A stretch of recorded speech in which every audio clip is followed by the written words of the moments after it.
Hey everyone, Saintsfan back again with another GTA 5 video, and today this one is going to be about those unreleased vehicles yet again. This is going to be the third and final video that will let you guys determine whether or not you actually want to buy these new cars when they do get released in GTA Online. So far, I've done a video going over the customization, and I've also done a video going over the prices. So now, in this video, we'll be going over the speed and the performance of them, and hopefully by the end of this video, you will know if you want to go out and purchase these cars when they do release.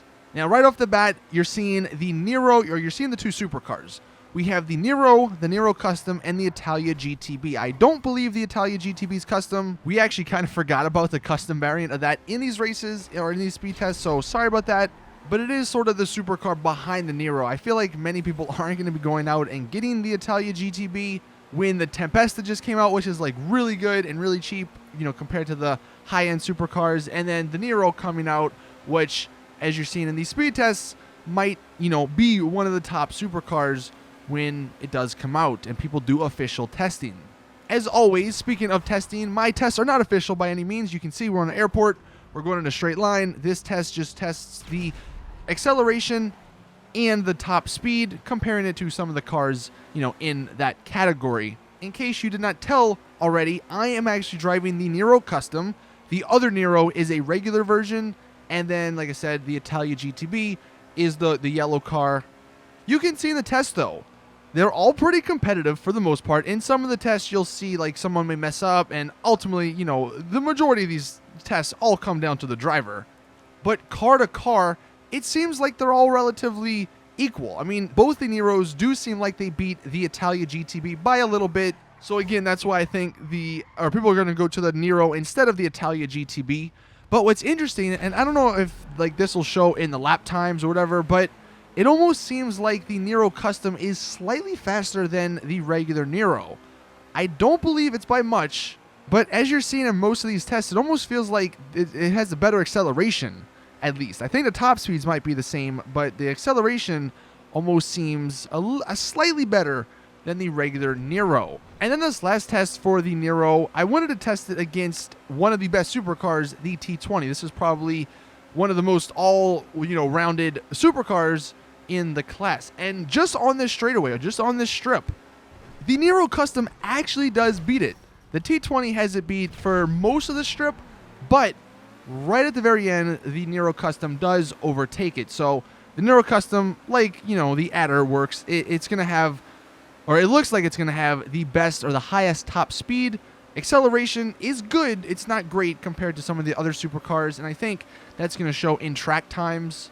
But honestly, both the supercars that they're adding, the Italia GTB and the Nero Custom, look pretty good when it comes to performance. Now, moving to the sports cars. The first test we are going to show is with the Retro Comet, because we completely forgot about the Spectre coming. So what you're seeing in this first test is me in the Retro Comet. We have a guy in a Massacro, we have a guy in a Jester, I believe, for these first few tests, and then we have a guy in the LG Retro. Now, one thing to note, I don't believe any of these upcoming cars have all-wheel drive, so you're not going to get super good starts like the LG Retro that you're seeing in the gameplay. One thing you got to expect, because it's a retro version of the Comet, it's not going to be the king of the castle. I think the Massacro is still, or I think the LG is technically the best in terms of lap times, the regular LG, but in my eyes, the Massacro is still the king when it comes to acceleration, top speed, and all that for the supercars, or for the sports cars. But with all that being said, this Comet does kind of hold its own. I mean, like I said, you're not going to beat some of the higher end ones, but it's up there. It's competitive. And one thing you'll notice about it versus the LG Retro, like I said, the LG Retro has that super good acceleration because it's an all-wheel drive car, but the Comet actually has the better top speed, and in the end, you know, if you're going in a straight line indefinitely, the Comet will surpass the LG Retro, but that's not that practical when it comes to racing and even free roam, because you're not going to be on a straightaway for very long.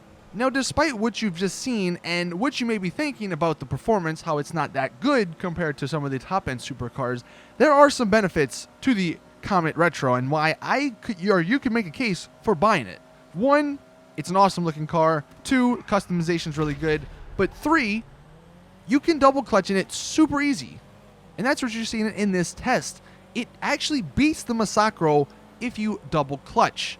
And for those wondering what double clutching means, it's kind of tricky to do, but basically, I believe right as your car comes out of second gear, you hit the brakes or you let go of the gas, hit the e-brake, and then quickly hit the gas again. And you can see on the gauges by the steering wheel at the bottom, you'll see, I guess once it goes into third gear, it just revs the engine for like 5 seconds. And that gives you a massive speed boost. And if you can do that in a race, then, you know, if you're on a straightaway for a little bit of a time, then you could easily gain some speed there. So that's potentially a third reason why you should buy the Comet Retro. But then check this out. Another thing you can do with this car, and I think you can do this with most cars, but it's super noticeable in this one. You can stance it. If you don't have bulletproof tires, you can lower the suspension by shooting it like you're seeing here, and it becomes an absolute god. I mean, look at this. This is the stance version that I'm in versus the regular version, and it's not even close. I mean, you can't even see the regular version after a few minutes. And then here it is against the X80, and although the X80 does put up a bit of a challenge, the Comet stance does overtake it. So, you know, for free road usage, it might almost be better to stance this thing before, you know, you go about doing your business, just so you have that, you know, that extra advantage. So that's another reason why the Comet Retro is probably, or it could be one of the better cars from this DLC. Now, as for the Spectre, the other sports car, I feel like it's going to get, you know, sort of forgot about in this DLC. But here I am in the Spectre Custom. We have the Massacro, the LG Retro, the Comet, and I believe the regular Spectre. And surprisingly, it's actually really good in terms of performance. I mean, I don't know about lap times and all that, but in terms of performance, I don't think it beats the Massacro. I mean, I think in this first test you might be seeing it beat the Massacro, but I think that's because the Massacro guy, again, coming down to the driver, the Massacro guy did something wrong at the start there. But this might be the second fastest sports car we actually have now.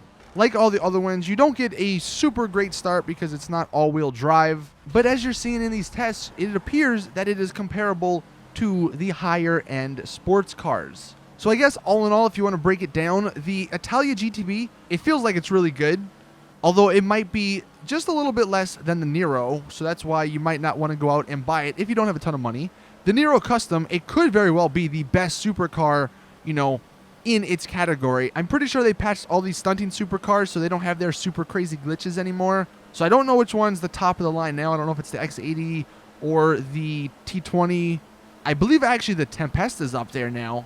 But I would not be surprised if the Nero and the Nero Custom do surpass the Tempesta and maybe some of those other cars that have been in the game for a while. And then for the sports cars, the Spectre is actually really good in performance. It's better than the Comet, at least head-to-head, without doing any crazy glitches. But the Comet might be the more versatile one because of, well, one, all the customization, and then two, the certain uses. If you want to stance it, if you want to double clutch with it, or if you just want to drive it regularly. I think, you know, all of the choices, none of them are bad. I'll just put it that way. And it's going to be tough, honestly, if you have only, you know, $2-ish million to decide which one you want. But hopefully by now with this test or this video, the customization video, and the money video, the prices video, you'll have a better idea. Let me know in the comments which one you plan on buying, which one you think is the best. I didn't do the bike because I figured it's a bike. I mean, I don't really care about bikes that much. It looks cool and all that, but I doubt it'll be good. I figured everyone wants to know about the super and sports cars, so that's why I only did those. But that is it with the video. Thank you all for watching. Drop a like if you did enjoy and found it helpful. Subscribe for more awesome GTA content. And as always, I'll see you guys in the next one.